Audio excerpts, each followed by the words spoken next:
Bonjour et bienvenue dans cette émission Ouest France vous répond questions de santé. Alors en ce mois d'octobre, c'est pas une surprise, on va vous parler cancer du sein. Et à nos côtés pour en parler, le docteur Fanny Ledu, vous êtes oncologue au Centre Jeanne Marquis de Rennes. Bonjour. Bonjour. Et donc une première question, j'ai envie d'en profiter. D'entrée de jeu, c'est quoi la différence entre un oncologue et un cancérologue ? Pour être honnête, il n'y a pas vraiment de différence entre oncologue et cancérologue. Le terme médical dédié, c'est oncologue. Par contre, il y a plusieurs spécificités dans l'oncologie. Il y a les oncologues radiothérapeutes, il y a les oncologues chirurgiens, il y a les oncologues médicaux. C'est ma spécialité, où on est dédié à la prise en charge des traitements, donc la chimiothérapie, l'hormonothérapie dont on va reparler. Assurément. Alors à nos côtés également Mélinda. Bonjour Mélinda. Bonjour. Alors vous êtes ancienne malade, désormais guérie.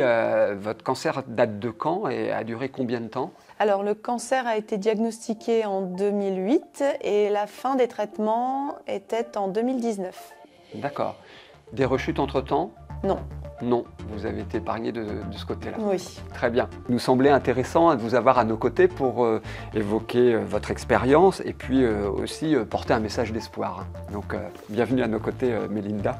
Et donc pendant cette grosse demi-heure, nous allons tenter de répondre aux questions que nous avons reçues de nos lectrices notamment.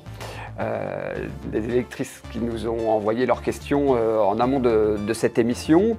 Mais avant tout, on va regarder un petit sujet réalisé par notre cellule data qui va nous permettre de camper le décor en quelques chiffres clés sur le cancer. Nous regardons ce sujet ensemble. À l'occasion de l'Octobre Rose, faisons un point sur quelques chiffres clés à retenir. Premièrement, le cancer du sein est le cancer le plus fréquent, avec plus de 60 000 nouveaux cas estimés en 2023. Cependant, ce n'est pas le cancer le plus meurtrier, affichant un taux de survie relativement élevé de 88%. Ensuite, on observe une tendance encourageante. Le taux de mortalité lié au cancer du sein diminue fortement depuis 1990, passant de 20,2 à 12% en 2023.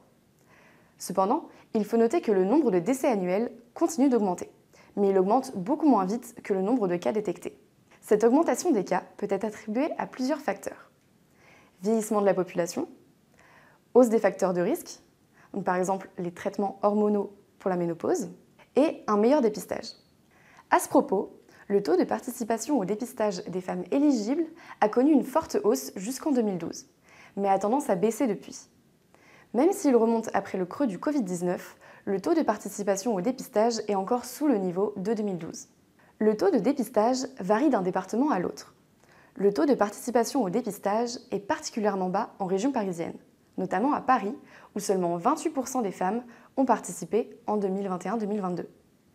La situation est encore plus préoccupante en Guyane, où le taux de participation est seulement de 21%.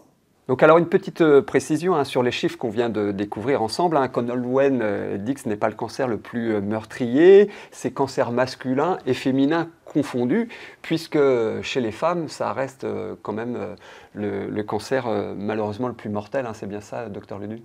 Tout à fait. Il y a encore 12 000 cas de décès par cancer du sein par an en France, donc ça reste un problème majeur de santé publique, indéniablement, même s'il y a des grandes avancées. Il reste encore beaucoup de travail à faire. Et on l'a vu sur la carte, de grandes disparités en fonction des départements, et notamment dans l'Île-de-France. Est-ce qu'il y a une explication à cela ? On n'a pas vraiment d'explication à ça, ça reste quand même toujours un point d'interrogation parce que les campagnes qui incitent au dépistage sont identiques sur tout le territoire, elles ne dépendent pas des départements, des régions, il y a vraiment larges campagnes, il y a vraiment de grandes campagnes nationales. On est dans l'Ouest sans qu'on ait vraiment d'explication, on reste quand même parmi les régions avec les taux de participation les plus importants et pour autant, il y a quand même moins d'une femme sur deux qui participe à ce dépistage-là. Donc ça reste quand même faible pour une des régions qui participe le plus. Encore beaucoup de travail. Mélinda, vous vouliez ajouter quelque chose ? Oui, peut-être une hypothèse, c'est peut-être la difficulté d'obtenir des rendez-vous pour des mammographies. Alors là, vous précédé la première question, Mélinda, vous avez le sens de l'anticipation, parce qu'on avait une première question de Marguerite et de Sandrine, et ce ne sont pas les seuls.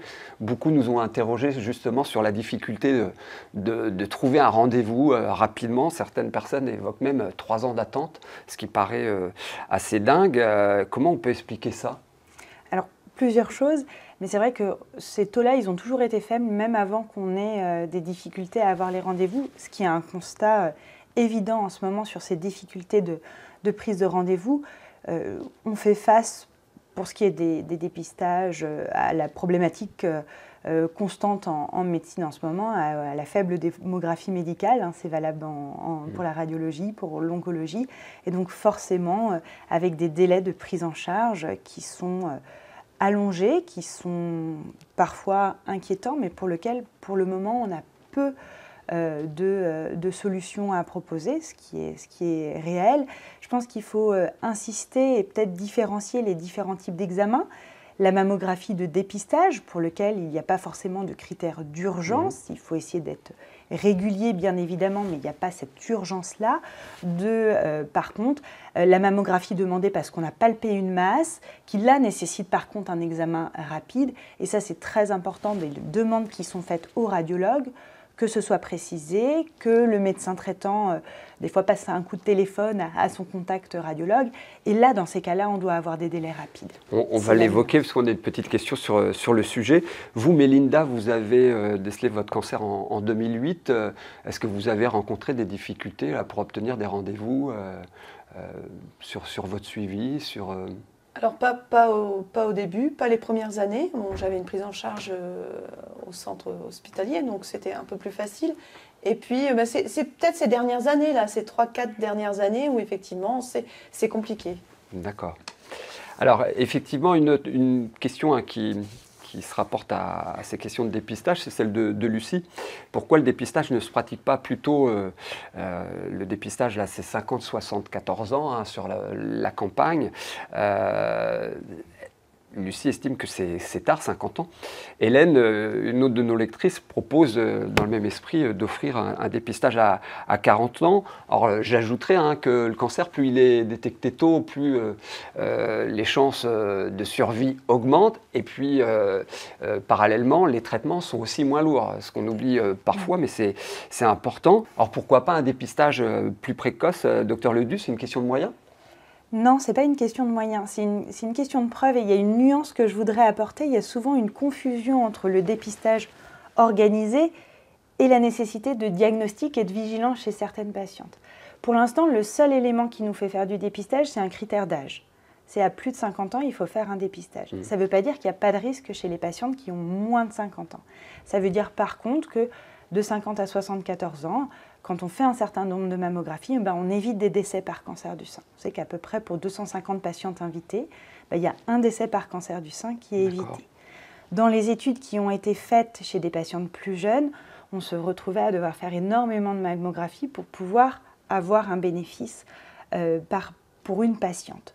Donc en termes de santé publique, ce n'était pas pertinent d'aller faire un dépistage plus large. Ce sont des vieilles études. On voit bien qu'il y a de plus en plus de cancers du sein chez les femmes jeunes de moins de 50 ans, y compris de moins de 40 ans maintenant. Donc peut-être qu'il faut rediscuter de ça. Un point sur lequel je veux absolument insister, c'est qu'avant 50 ans, il y a quand même des choses à faire. On va s'orienter de plus en plus, il y a des essais vraiment dans cette optique-là, sur un dépistage personnalisé.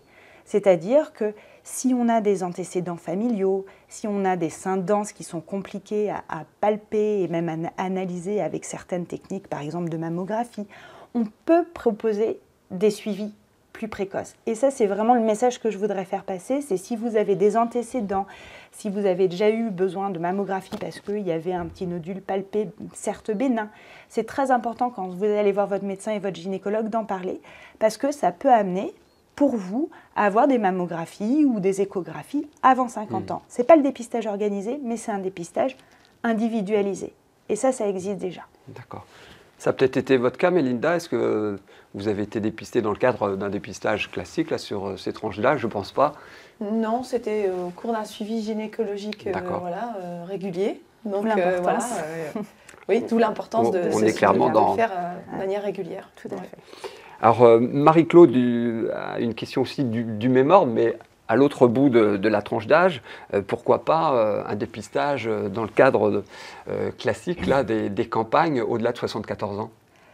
Compliqué cette question-là parce que c'est vraiment de la santé publique. Donc on ne réfléchit plus à l'échelle individuelle, ce qui doit être fait par contre en consultation, mais sur ces grandes campagnes-là. Et évidemment, on est obligé de prendre en compte aussi l'espérance de vie attendue post-dépistage. Quel est le rapport bénéfice-risque de faire un dépistage extrêmement précoce selon les comorbidités associées. Donc, il peut avoir de la prévention au-delà de 74 ans, mais elle doit être individualisée aux autres pathologies qui peuvent être associées. D'accord. Donc voilà, ça doit être individualisé, ça peut être fait, mais pas dans ces campagnes de dépistage large. Alors là, on vient de parler campagne de dépistage liée à l'âge. La campagne, encore une fois, à 50-74 ans. Mais quels sont, docteur, les signes, les symptômes qui doivent alerter et pousser à consulter et à se faire donc dépister hors cadre de campagne? Il y a plusieurs signes, il n'y en a pas qu'un. Le premier, le plus important, c'est des modifications qu'on peut autopalper au niveau du sein. L'apparition d'une masse qui n'est pas forcément douloureuse, qui peut l'être aussi. Il y a une sorte de confusion entre les douleurs mammaires et le risque de cancer du sein. Ça peut être douloureux, et le plus souvent, ça ne l'est pas. Ça peut être des modifications au niveau de la peau, un sein qui devient rouge, chaud, ce n'est pas forcément une infection, ça peut être une manière qu'a l'organisme de réagir à la masse, ça peut être un écoulement au niveau du mamelon. Et puis on parle beaucoup de sein, mais il faut aussi bien penser à regarder sous le bras, au niveau des ganglions, parce que ça peut être aussi comme ça qu'on dépiste quelque chose, c'est sur l'apparition d'un ganglion sous le bras. Alors pas alors que vous êtes blessé au niveau du bras, mais qui va rester pendant 1 semaine, 2 semaines.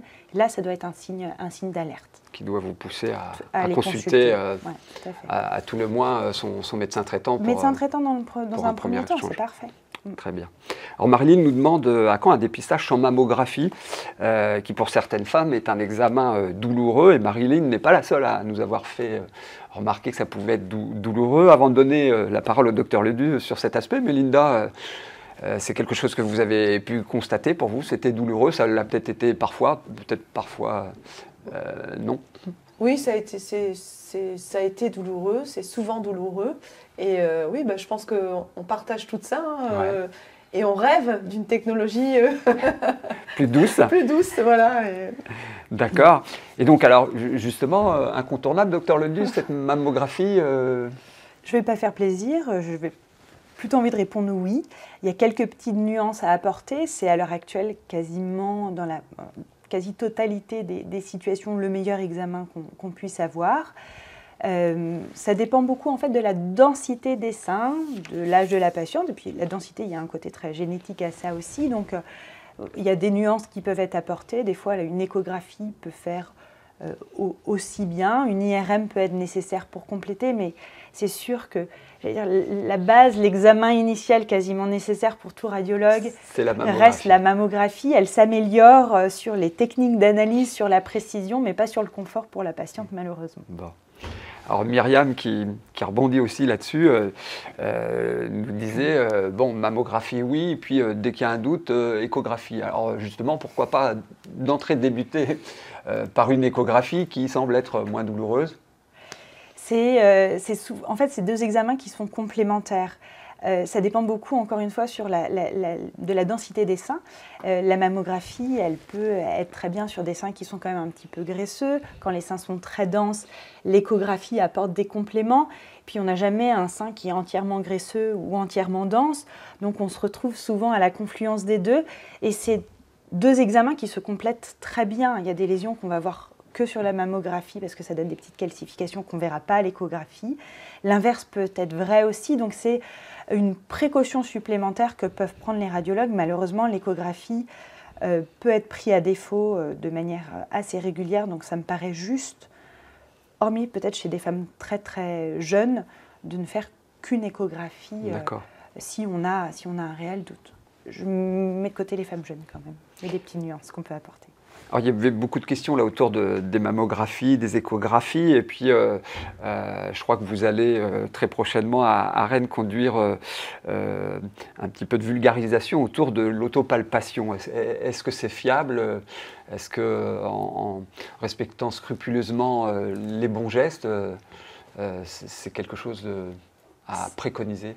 C'est pas parfait, c'est certain, mais dans ma pratique quotidienne, il y a quand même beaucoup de femmes qui arrivent pour nous voir en consultation parce qu'elles sont autopalpées leurs lésions, des fois à des stades qui sont quand même précoces. Donc elles augmentent considérablement leurs chances de guérison parce qu'elles ont fait cette autopalpation. Donc oui, elle est très importante. Elle ne remplace pas l'imagerie, mais en tout cas, elle peut permettre un diagnostic très précoce. L'idéal, c'est de le faire une fois par mois, de le faire après les cycles pour les femmes non ménopausées. C'est le moment où les seins sont quand même le plus facilement examinables. Il n'y a pas de seins normaux. Il faut juste connaître sa poitrine et voir s'il y a des modifications. Parce qu'il y a des hétérogénéités qui sont normales, donc de bien les connaître, être habitué à les palper et de voir si un jour il y a une modification pour aller consulter de manière anticipée par rapport aux consultations annuelles de gynécologie. Donc c'est très important. Encore une fois, il faut bien palper la glande mammaire, mais j'insiste, il faut bien regarder aussi sous le bras. Effectivement, il y a pas mal d'ateliers qui sont proposés pendant Octobre Rose et il y en aura un en place de la mairie vendredi. Mélinda, dans le suivi post-cancer, c'est quelque chose que vous pratiquez, ça? Oui. Surveillance, l'autosurveillance, on peut le passer. Oui. En autopalpation. Ouais. Oui, et moi, ce que j'ai remarqué quand même, c'est que le corps parle aussi. Donc, je suis maintenant beaucoup plus à l'écoute de mon corps. Ouais. Et pas seulement au niveau visuel, mais aussi tous les signaux que mon corps peut m'envoyer par ailleurs, quoi. Donc, ouais.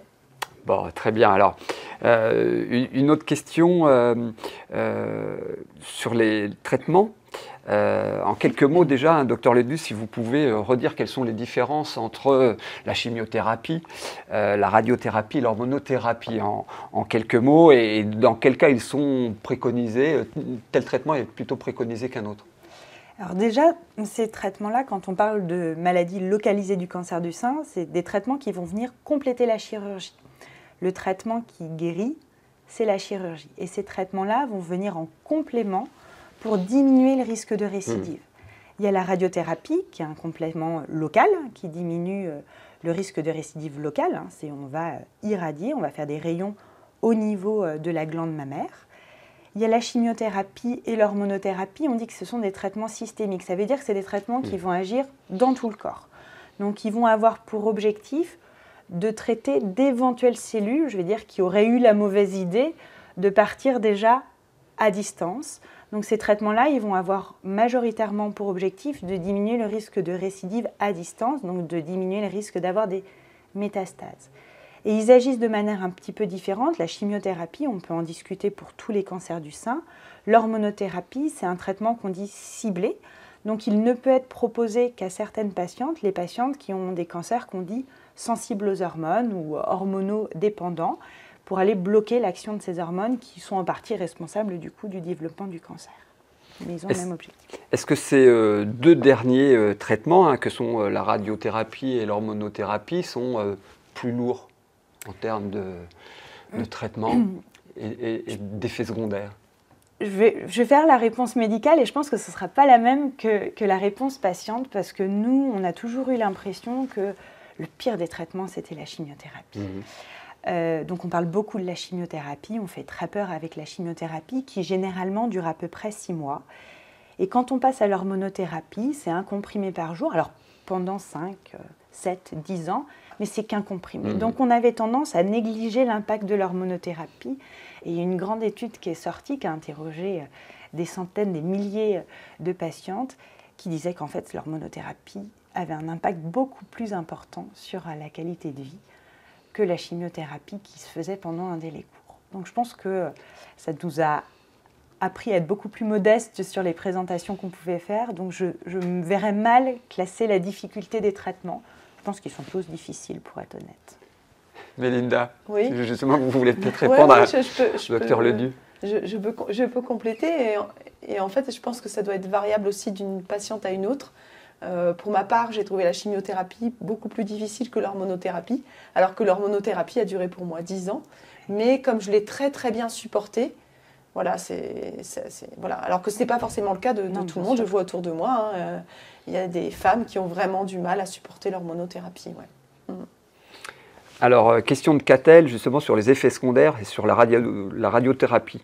Quels peuvent être les effets secondaires sur la radiothérapie, nous demande-t-elle? Alors, comme on disait, c'est un traitement qui est local, donc ça va être des effets secondaires qui sont locaux, ça va être la peau qui va prendre comme un coup de soleil, qui peut des fois être assez important. Donc, il y a beaucoup de crèmes à appliquer voilà, il y a des conseils qui sont prodigués pendant cette période-là. Et des fois, on va aller irradier les aires ganglionnaires à proximité. Donc, c'est sous le bras, ça peut être au niveau de la clavicule, ça peut être aussi près du sternum. Et dans ces cas-là, ça peut irriter un petit peu l'œsophage, donc ça peut donner quelques douleurs à la déglutition. Mais c'est les effets secondaires qui sont les plus fréquents, qui arrivent pendant le traitement ou dans les semaines qui suivent le traitement. Avec les progrès des techniques, on arrive à cibler de plus en plus la zone irradiée. Donc, il n'y a quasiment plus de doses à aller au poumon. Les doses, elles sont beaucoup plus limitées au niveau de la poitrine aussi. Donc, on a beaucoup moins de toxicité tardive. Elles peuvent quand même arriver. Donc, c'est pour ça qu'on maintient la surveillance pendant des années après. Mais c'est surtout des effets secondaires aigus. Mélinda, vous, votre cancer a duré une dizaine d'années au final, quand on calcule. Vous avez changé de traitement au cours de ce cancer? Oui, j'ai eu les traitements évoqués par Madame Ledu. Et c'est vrai que la phase chimiothérapie et radiothérapie, c'était 6 mois. Et ensuite, l'hormonothérapie pendant 10 ans. D'accord. Alors, Christine, une de nos autres lectrices, nous partage 2 questions en une. Quel est le taux de rechute après la fin d'une hormonothérapie, qui dure généralement 5 ans, je crois? Déjà, peut-être une première réponse. L'hormonothérapie, c'est très variable, c'est 5, 7, 10 ans. Ça dépend de comment se comportait la maladie initialement, de son étendue, de son agressivité. Quand on fait une biopsie, on ne répond pas juste cancer du sein. Nous, on a une dizaine de marqueurs qui sont importants pour nous, qui nous permettent de classer le cancer du sein. C'est une pathologie qui est devenue très complexe, avec une multitude de cancers en fait, différents au sein de ces cancers du sein-là. Et on va adapter les traitements en fonction. Et c'est pour ça que c'est aussi très compliqué de répondre à cette question-là sur le pronostic après 5 ans, parce que tous ces facteurs-là vont moduler le risque de récidive et du coup le pronostic. Donc c'est une réponse, on peut apporter une réponse que individuelle dans ce cas-là, et ça reste des statistiques, ça reste des probabilités, donc il faut vraiment faire très attention à ces réponses-là. Et je ne peux pas être plus précise en tout cas avec ces informations-là. Alors Christine avait donc une deuxième question avec la première, et Brigitte a posé la même. Elle voulait toutes les deux savoir d'où en était la recherche tout simplement sur ce cancer du sein. Et puis c'est vrai qu'on a parlé au printemps dernier d'un nouveau traitement, notamment autour des cancers précoces, et qui permettait de réduire de 25% le taux de récidive. Alors en gros, d'où on en est des recherches, et peut-être pas uniquement autour de ces dernières découvertes. Mais... Ça avance vite, ça avance très vite. Alors, jamais assez vite pour les patientes, c'est une évidence.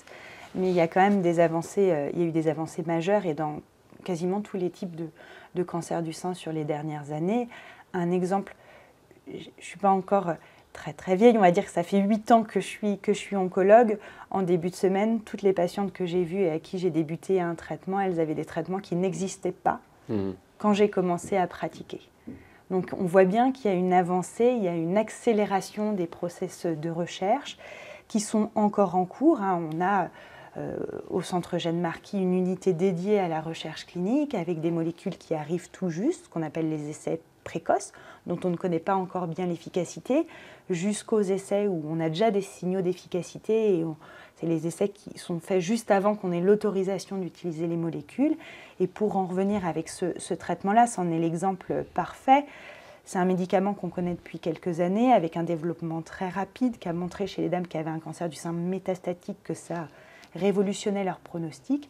Et bien évidemment, vu qu'on voyait que ça marchait, on s'est dit pourquoi ne pas le mettre plus tôt dans la prise en charge pour diminuer le risque de récidive.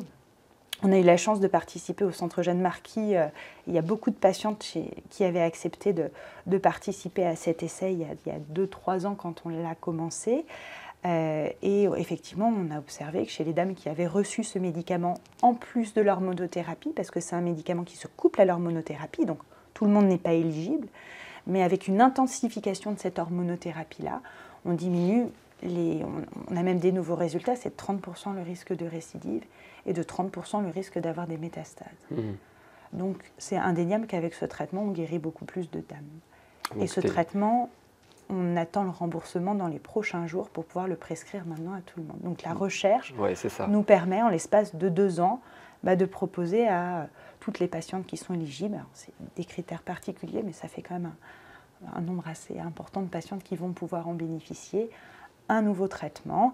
Alors, c'est le côté très médical, nous on voit ça comme une réelle avancée, et ça l'est. C'est indéniable que ça va complexifier encore, alourdir encore le parcours de soins avec 2 années supplémentaires de comprimés en l'occurrence. Ok, merci. Alors on va faire une petite pause durant cette émission. On va regarder ensemble désormais un petit sujet. C'est Margot, consoeur de notre service vidéo, qui a été dans un club de pole dance. Où une petite section est réservée aux femmes qui luttent soit actuellement contre un cancer ou qui sont guéries. Et ce temps de danse-là leur permet de se réapproprier un corps qui a parfois été malmené, bien évidemment, par la maladie ou par la chirurgie. Le rapport à soi, la reconstruction, c'est tout cela que ça renvoie. On va en discuter juste après, puis on regarde ça d'abord ensemble. En poussant la porte de ce cabinet, c'est une salle de pole dance que l'on découvre.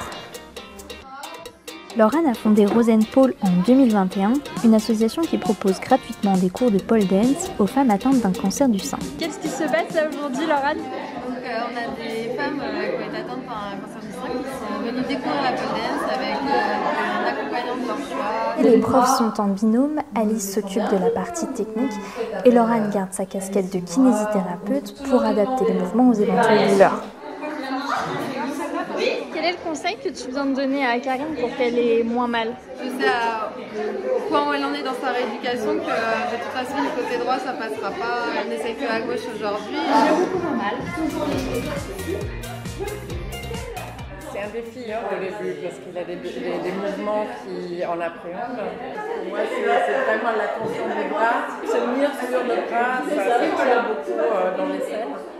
Et le pectoral qui fait mal, mais au fur et à mesure ça va mieux. On peut voir aussi mes amis qui ne l'ont jamais fait et qui se découlent plutôt pas mal, ça me motive et je me dis que dans quelques temps je serai en capacité aussi certainement de le faire. Swazi, qui est juste derrière moi, souffre d'un cancer du sein depuis 3 ans. Elle a été opérée il y a 2 ans et subit encore de nombreuses opérations de reconstruction. Elle a déjà fait plusieurs cours de pole dance. Alors moi je pense que c'est pas assez connu du tout, c'est très connoté sexe, alors que c'est très physique, c'est plus de la gymnastique que de la danse sexy.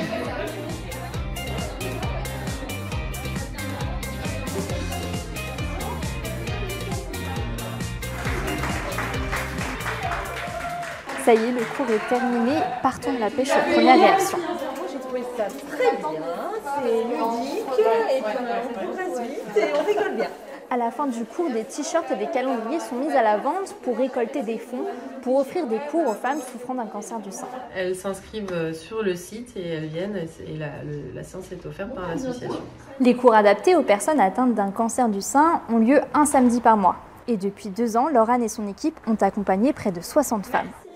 Alors là, quand on voit ce sujet, Mélinda, ça interroge son image de soi, l'image qu'on renvoie aux autres pendant ces périodes-là, la reconstruction. Qu'est-ce que ça vous inspire ? Moi, je trouve que toutes ces initiatives, elles sont géniales. Déjà, oui, pour la réappropriation de son corps, de sa féminité, mais aussi parce qu'elles ont l'impression de passer vraiment un bon moment ensemble et elles peuvent échanger, donc partager leur expérience. Et puis aussi parce que c'est du sport.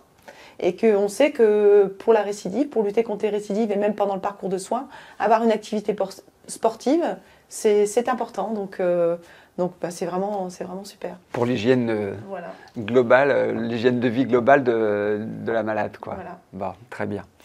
Alors, on va revenir aux questions de nos lectrices, hein, questions intéressantes de Laurence sur l'hérédité, ça revient fréquemment hein, dans les histoires de cancer du sein. Sa maman, ses sœurs ont eu un cancer du sein et certaines d'entre elles en sont décédées malheureusement. D'où la question de Laurence, hein, nos filles et petites filles, doivent-elles demander une consultation oncogénétique? Alors, déjà une réponse et puis nous dire ce que c'est déjà. La consultation d'oncogénétique, elle permet de savoir s'il y a des facteurs de risque héréditaires de cancer du sein et de l'ovaire. C'est souvent ce binôme-là. Et la plupart du temps, ce dépistage doit se faire chez une patiente qui a eu ou a le cancer du sein pour savoir si le reste de la famille doit être dépisté. Donc il faut essayer de proposer majoritairement aux patientes qui ont eu ou ont un cancer du sein avant de proposer au reste de la famille. D'accord. Ça ouvre des droits spécifiques au remboursement? Comment ça se passe? Ça permet surtout d'intensifier la surveillance. D'accord. Hein, quand on sait qu'on a un facteur de risque génétique de cancer du sein, on va bénéficier d'une surveillance par IRM mammaire tous les ans. Et là, justement, on ne va pas attendre 50 ans. Qui peut débuter, c'est ça, la plupart du temps, on commence à 30 ans. C'est fluctuant selon les risques, mais ça permet d'intensifier, de proposer des chirurgies, des fois prophylactiques aussi. D'accord. Alors, question de Pauline, hein, qui touche à l'intime, et on sera curieux de vous entendre sur cette question, Mélinda. Au niveau de la libido, combien de temps faut-il attendre pour enfin avoir une vie sexuelle normale? Est-il normal, au bout de 4 ans, de n'avoir aucune envie? On peut imaginer là, dans une première lecture, les effets de la mastectomie, mais il n'y a pas que ça. Premier élément de réponse, peut-être par rapport à votre vécu, tout simplement. Hein. Oui, c'est vrai que c'est une question qui est très personnelle et que voilà, la réponse dépend de chaque personne, de chaque vie de couple. Moi, je dirais que oui, c'est vrai que pendant les traitements, ça a été c'était compliqué, quoi. Il n'y avait pas de libido parce qu'effectivement, il y avait aussi cette question de la féminité et que avec la chimiothérapie, j'avais perdu mes cheveux, donc voilà, je ne me reconnaissais plus non plus. Donc avoir des moments d'intimité avec mon compagnon, c'était compliqué, oui. Docteur Ledu? Je pense que c'est une problématique qu'on sous-estime parce qu'elle peut être aussi très marquée pendant l'hormonothérapie qui peut être responsable de ce type de symptômes. Donc je ne suis pas forcément étonnée du délai. Mais il y a des structures, on a mis en place des consultations d'oncosexologie avec des psychologues, un médecin spécialiste dans la sexualité qui peuvent aider justement à aborder ces sujets-là, à proposer des solutions aussi, des consultations seules ou en couple. Et je pense que c'est très important d'en parler en fait. Je pense qu'on n'en parle pas suffisamment aussi pendant les consultations. On n'aborde pas ça. Sur cette question, on projette un regard très plastique, mais au final, vu les traitements, c'est beaucoup plus profond, quoi. Tout à fait. Ouais. Ok. Alors, une question qui revient aussi fréquemment, hein, qui là est posée par Anne-Marie. On a souvent évoqué les effets possibles des pilules contraceptives sur le cancer du sein. Qu'en sait-on véritablement aujourd'hui? On n'avance pas beaucoup sur cette thématique-là. On a des essais qui nous le font craindre, que l'exposition prolongée, on parle de plus de 5 ans à une contraception par progestatif ou œstroprogestatif pourrait augmenter le risque de cancer du sein. Mais il y a plein d'autres facteurs qui viennent biaiser cette analyse-là. On sait aussi que le recul de l'âge de la première grossesse pourrait aussi être un facteur de risque supplémentaire de cancer du sein. Donc c'est très compliqué de mettre ça en évidence. On le craint, on le suspecte. On n'a pas de preuves scientifiques robustes quand même pour l'instant pour l'affirmer. Et alors, est-ce qu'il y a d'autres facteurs à risque au-delà de la pilule? On évoque parfois là, les pubertés précoces, les ménopauses tardives. C'est de l'info, c'est de l'intox, vous pouvez le vérifier? C'est démontré, on sait que plus on est imprégné longtemps d'œstrogène, plus il y a de risques. Donc c'est typiquement les premières règles précoces, la ménopause tardive. C'est certainement pas les seuls facteurs, donc il ne faut pas que ce soit un critère d'anxiété majeur chez les femmes qui répondent à ces critères-là. Tous les perturbateurs endocriniens, il y a probablement notre mode de vie actuel impact quand on voit l'augmentation du nombre de cancers du sein, très probablement. Pareil, ce n'est pas démontré à l'heure actuelle, donc il y a énormément de points d'interrogation sur les facteurs de risque dans le cancer du sein. Une question d'Evelyne maintenant. J'ai eu un cancer au sein gauche en 2002, traité par une intervention chirurgicale par radiothérapie et hormonothérapie qui a duré 5 ans. En 2021, autre cancer du sein, mais à droite cette fois, et traité de la même façon. Je voulais savoir si le traitement hormonothérapie doit durer 5 ans de nouveau? Le traitement d'hormonothérapie, c'est 5, 7 ou 10 ans. Oui, et ça va dépendre de si on est ménopausé ou pas au moment du diagnostic, si initialement on avait des ganglions qui présentaient de la maladie ou pas. Ça dépend beaucoup aussi de la tolérance qu'on a au traitement. Hein. C'est facile pour nous de dire il faut faire 10 ans. Quand au bout de 5 ans, on a énormément d'effets secondaires, c'est quand même très compliqué, voire impossible de le poursuivre. Donc c'est tous ces facteurs-là qu'on prend en compte pour la décision de la durée d'hormonothérapie. Alors, une question sur la mastectomie qu'on avait évoquée précédemment. Ma mère, âgée de 90 ans, vient de subir une mastectomie totale du sein gauche. L'oncologue lui propose 5 séances de radiothérapie ciblée à l'endroit de la tumeur uniquement, sachant que quelques ganglions secondaires étaient positifs et que la chaîne ganglionnaire n'a pas fait l'objet d'une deuxième intervention. Le bénéfice-risque est-il réel dans son cas, vu son âge et le traitement d'hormonothérapie mis en place après son opération?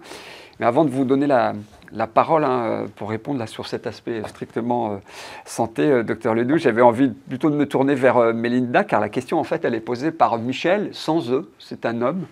Et j'aimerais vous entendre justement sur l'importance de ne pas cantonner le cancer à la seule sphère féminine, mais au final sur le fait et la nécessité de l'appréhender plutôt de façon plus globale, en couple, en famille et entre amis aussi. Oui, oui, c'est une épreuve de vie qui impacte tout l'entourage. Donc la famille proche, toute la famille proche, et c'est vraiment important d'être accompagné, de se sentir soutenu, et puis de voir que la question est avancée par un homme, ça montre que lui aussi est investi, et ça fait du bien en fait de pouvoir un peu se décharger sur l'entourage. Bon, on a quand même eu malgré tout une quasi-totalité de questions portées par des femmes, et bon, on peut le comprendre. Une réponse là, santé par rapport à la question, docteur Ledoux, bénéfice-risque de la radiothérapie sur une patiente de 90 ans? Difficile sans avoir toutes les informations, mais en tout cas, le nombre de séances proposées, c'est déjà un schéma très adapté pour qu'il y ait le moins de séances possible. Et l'objectif, c'est de diminuer le risque de récidive locale au niveau du sein. Et on sait que les récidives locales, particulièrement chez les patients âgés, ça peut donner des douleurs au niveau mammaire, ça peut donner des ulcérations avec des soins quotidiens à faire, etc.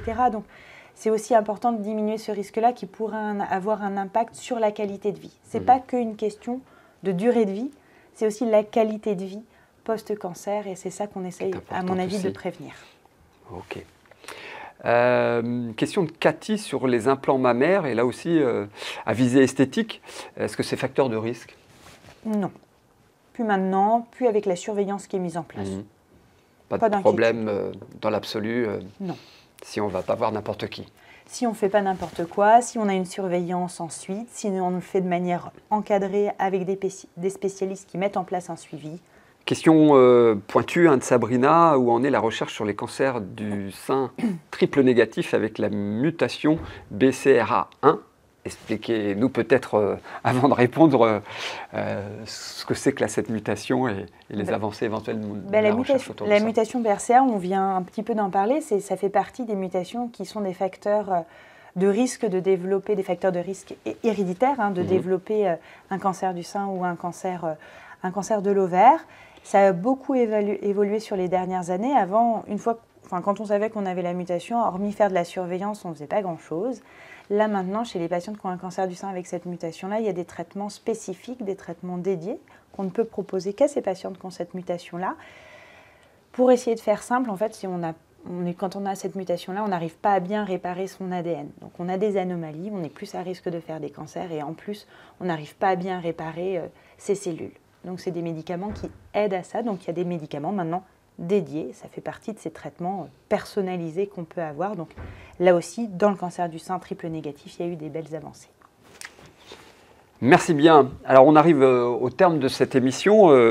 Je voulais déjà vous remercier vivement, Mélinda, pour avoir répondu d'une à notre invitation, puis à nos questions, partager votre expérience. Un grand merci aussi à vous, docteur Ledoux, d'avoir répondu aux questions de nos internautes.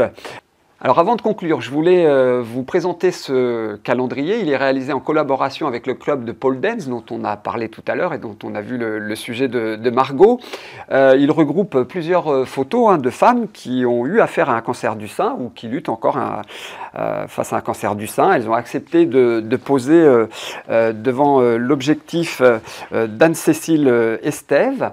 Ça dit de son rapport à soi, de son rapport à la maladie, de son physique, tout ça. Et je voulais justement vous donner à lire les propos d'Anne-Cécile Estève, la photographe. Mélinda, si vous voulez bien nous lire ça pour conclure. Pour les femmes qui traversent un cancer du sein, le travail de reconstruction est un cheminement personnel, long et difficile. Au-delà du combat contre la maladie, le changement corporel est souvent un traumatisme psychique. Ces portraits sont autant un accompagnement vers la réconciliation avec son corps qu'une revendication au droit de se sentir femme, belle et fière de montrer son corps. Et donc, si vous souhaitiez vous procurer ce calendrier qui va permettre de financer la section pole dance consacrée aux femmes qui font face à un cancer, n'hésitez pas, vous pouvez le commander à l'adresse internet qui doit s'afficher sur votre écran. Voilà, encore merci à vous deux, et puis je vous dis à très bientôt sur westfrance.fr. Au revoir.